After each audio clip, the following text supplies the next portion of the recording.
I didn't know which was worse. Getting caught kissing a boy in the music room, or the fact that the school called my uncle, not my mom, to discuss it. Especially when my uncle walked in, looked at the other boy and said, "You again." Started as a dare. No, scratch that. It started as a look, longer than it should have been. Lingering, testing, not quite brave but not cowardly either. His name was Mateo Alvarez. He had a jawline that looked like it could cut glass and a laugh that made people forget what they were mad about. He transferred to our school 3 months ago, already with 2 suspensions and 1 black eye he never explained. I was the valedictorian in the making, the quiet kid, the safe one. So no one expected me to fall for the boy with the bruised knuckles and the slow smile. It was in the music room that we kissed for the first time. A Tuesday. I only remember because that morning I told myself I'd stop thinking about him. And by lunchtime, I was standing with my back to the piano, heart racing, lips tingling, his breath warm on my skin. "I shouldn't be doing this," I whispered. "I know," he said. "So don't." But we did. Again. And again. Felt like flying and drowning at the same time. We thought no one would ever find out. We were wrong. It was Coach Bernard who caught us.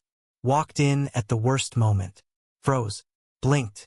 And then said in the flattest voice imaginable, "Mr. Kim, Mr. Alvarez, principal's office."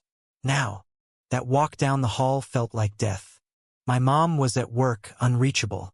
My dad didn't live with us, so the school called my emergency contact me uncle, Daniel Kim. My mom's younger brother, 32, ex-military, now a social worker. Mateo's mom was unreachable too, because as it turns out, she was in the hospital again. So they called his caseworker. Guess who walked in? 10 minutes later, leather briefcase in hand, jaw tight with barely concealed rage? Uncle Danny? I choked. He didn't look at me. Not at first. His eyes went straight to Mateo. Mateo blinked. "You?" "Yeah, me." The principal looked between us, confused. "I take it you two have met?" she asked. Neither of them answered. I sat frozen, the truth crashing down on me like a piano dropped from the roof. My uncle was Mateo's caseworker, and I had just kissed his client. What followed was a 30-minute lecture on boundaries, school policy, conduct violations, and parental notification. But none of it mattered, because all I could hear was Mateo's voice, low and hoarse, as we stood outside the office later. "I told you I ruin everything." "No," I said, gripping his sleeve. "No, you don't. I've been through 5 schools in 2 years," he whispered. "You're the only reason I stayed." But now, I wanted to tell him it would be okay, that I'd talk to my uncle, that we'd figure it out. But the bell rang, and he pulled away. That night, my uncle sat across from me at the kitchen table, silent. "You hate me now," I said. He shook his head. "I don't hate you, Min." "Then why won't you say anything?" He took a breath. "Because I don't know what the hell to do. You're my nephew. He's my client. And now Yuri what, dating?" I didn't answer. He rubbed his hands over his face. "He's not stable, Min. His file's thick. Anger issues. Abandonment. And you." "I know what I'm doing," I said quietly. He looked at me then. "No, you don't. You think this is love, but it's not safe. For either of you." I stood. "You don't get to decide that." "Actually," he said, standing too, "I do." And just like that, Mateo was transferred out. No goodbye, no note, no warning. The school said it was a district reassignment. I knew better. I stopped playing guitar after that.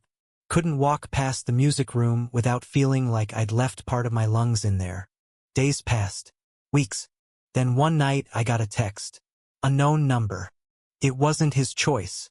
They made him. I stared at the screen so long my eyes blurred. I replied, "Where are you?" No answer. 3 months later, I ran into him again.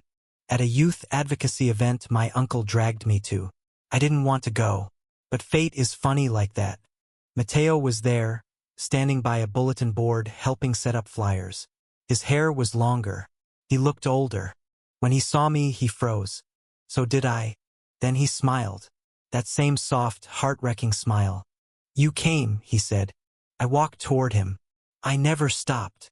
Uncle Danny was talking to someone across the room. Mateo and I slipped outside, into the dark, onto the balcony where the city shimmered below us. Why didn't you tell me? I asked. They gave me no choice, he said. Said if I stayed, it'd look bad. For me, for you, for him. I leaned back against the railing. So we just pretend it didn't happen? He was quiet. Then he said, Do you still feel it? I looked at him. Every damn day. He laughed once, softly. You were the first person who looked at me and didn't see a file. I turned.